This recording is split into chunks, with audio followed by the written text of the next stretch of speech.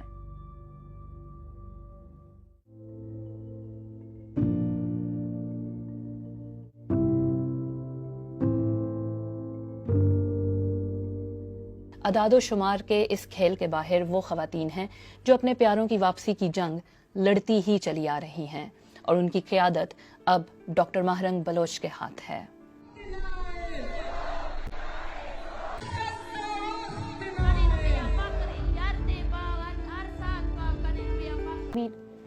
ہمیں جینے دیا جائے، ہم سے جو جینے کے رائٹس ہم سے لے لیے گئے ہیں وہ ہمیں دیے جائیں۔ Right to survive, right to live. اس رائٹ ٹو لیو کے لیے مطلب ہمیں درپدر کی ٹوکریں نہیں کھانی پڑے، ہمارے وسائل کا حق ہمیں دیا جائے، انفورس ڈس اپیرنسز کو مکمل طور پر ختم کیا جائے، جو وائلنس کے ذریعے بلوچستان کو رول کیا جا رہا ہے وہ ختم کیا جائے۔ بلوچستان میں اگر ادارے ہیں تو ان کو اختیار دے بنایا جائے۔ ہم چاہتے ہیں کہ بلوچستان میں کوئی بھی ماں مجبوراً اپنے بچے کو اپنے زمین سے الگ نہ کرے، خود سے الگ نہ کرے، وہ زندگی جی سکے، ان کی زندگی کیمپوں میں نہ گزرے، ان کی زندگی دوسرے ملکوں میں نہ گزرے، ان کی زندگی درپدریوں میں نہ گزرے، ان کی زندگی ان کے خاندان والوں کے ساتھ گزرے۔ کیا یہ ایک بہت بڑی چیز ہے جو ہم مانگ رہے ہیں؟